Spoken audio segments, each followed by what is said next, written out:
I am live. Gosh, unbelievable weather. Holy crap.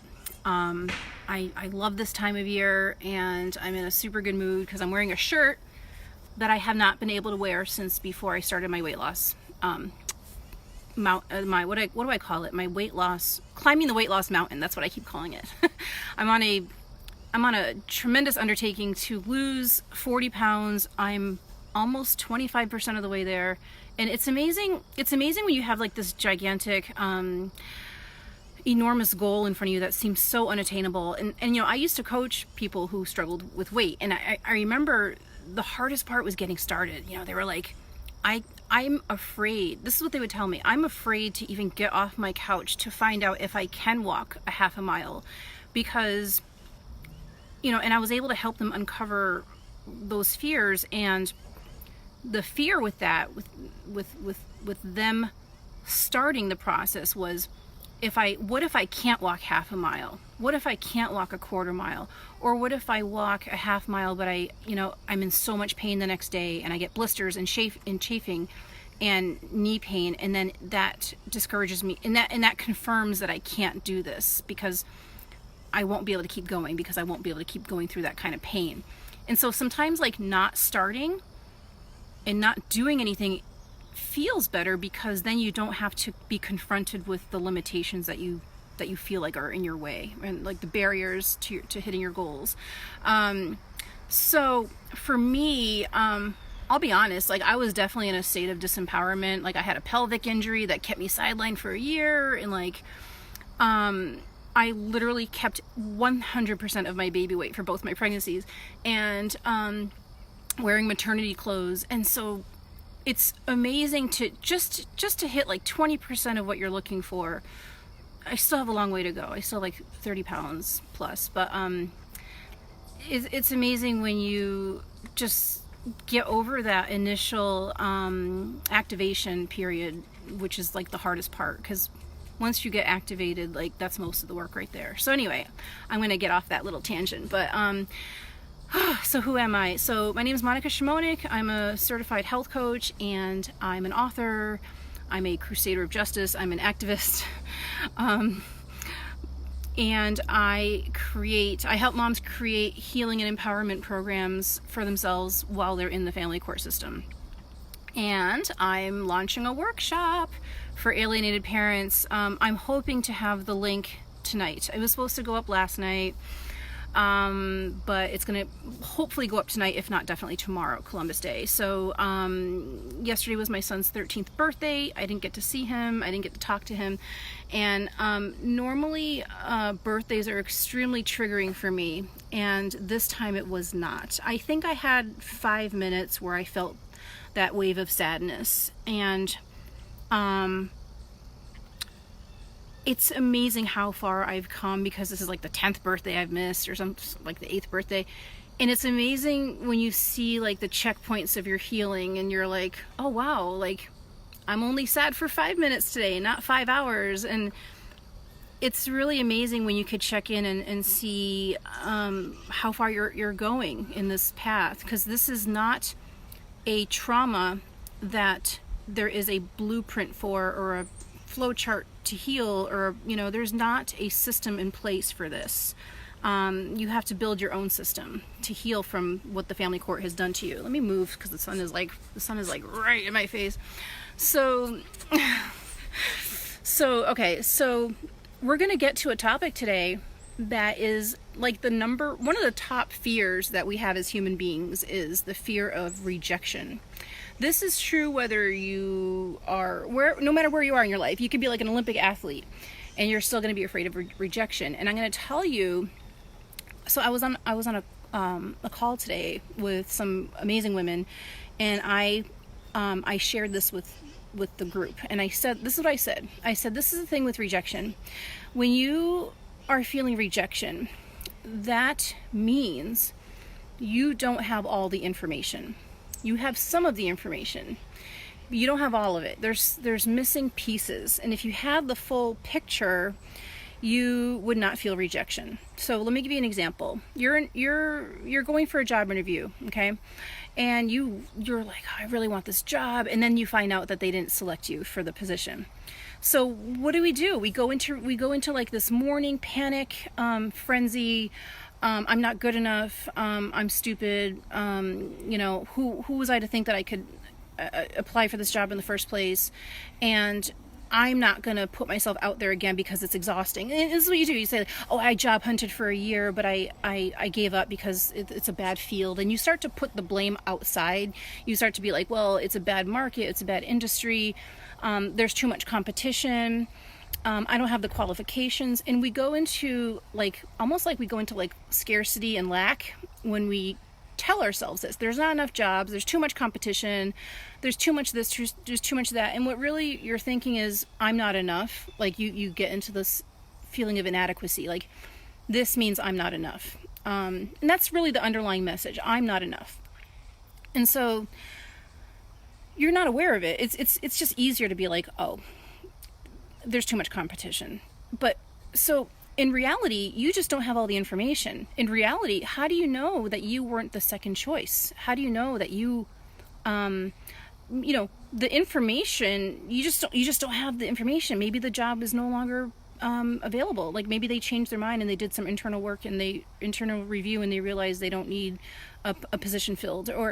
And so instead of telling yourself like, I'm not good enough, blah, blah, blah, you just need to get more information, and often we don't have access to that information.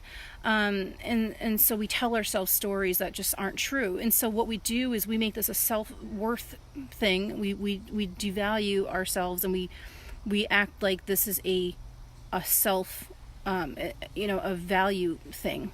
And so how does that tie into the family court? So I shared today with my mom, the woman I was speaking with. I said, I remember the 3 times I felt deep, painful rejection that gave me nightmares for years. When I was in the family court, all 3 trials, this is what you do. If any of you have ever been through a trial, you get up on the stand and you bare your soul. Your attorney is going to ask you deep questions about your childhood, your work, your this, your that, your relationship with your child, all your attributes, and your attorney wants you to talk on the stand about what a great person you are, basically. I am 1,000,000% against that, and I have reasons for that in other live streams. I don't think a person's qualities and characteristics should be a factor at all. If you're a fit parent, you're a fit parent, whether you have a PhD or, a 6th grade education, or if you work at the dollar store, or if you're like the CEO of a big company. Like, it doesn't matter what your attributes are. You have legal rights to parent regardless. So, but anyway, I'm not going to get into that, but that's another live stream. And if you want to see that live stream, let me know and I'll send you the direct link. But anyway, so what you do is you end up bearing your soul. It's like you turn the court into like your diary, because your attorney encourages you to do that. And it's really a vulnerable time for you to be sitting up there, and you're also hitting the whole fear of public speaking thing along with it. So if you have fears of public speaking, that's going to be thrown in there as a little bonus, right? And so what happens is, and so this is what happened to me. I bore my soul. I was like, my son and I are close, and I read him bedtime stories, and I'm the one that found out that he had autism, and I took him to all his therapy, blah, blah, blah. And then a couple months later, you get your court orders, and there's 20 pages of crap about you that's full of bullshit and lies about how you're disingenuous and you're selfish and you only care about your own needs. These are things that my judges, plural, 3 different judges actually said this about me. Monica's just disingenuous, Monica's unstable, Monica has anger problems, Monica is erratic, what else? A lot of things, and so I'm reading this, and this happened 3 times over a 8-year period with 3 different judges. So there's that. There's repeated rejection. There's repeated hits to our soul, our ego primarily. But it's really like it's a deep dig into the most important aspect of your life for most of you, which is being a mother or being a parent if you're a father watching this.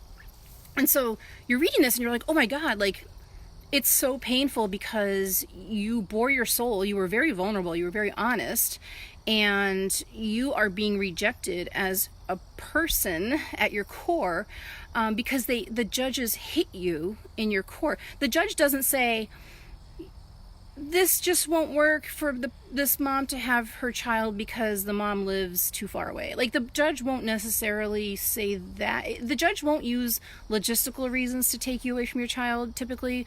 The judge will personally attack you at your core.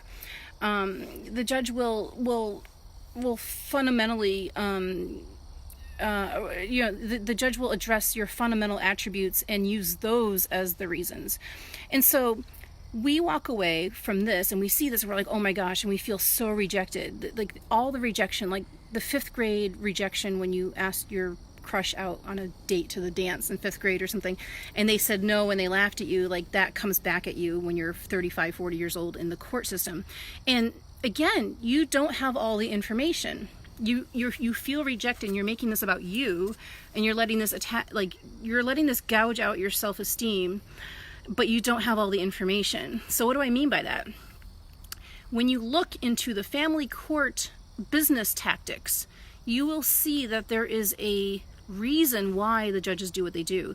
They attack you at your core so that because they believe, and I think this is true, they believe that the best way to keep that parent subdued and prevent that parent from standing in their power, and showing up as the expert in their own life, which is what I teach moms to do. I teach you to be the expert in your own life and show up in court as the expert in your own life and stand in your power.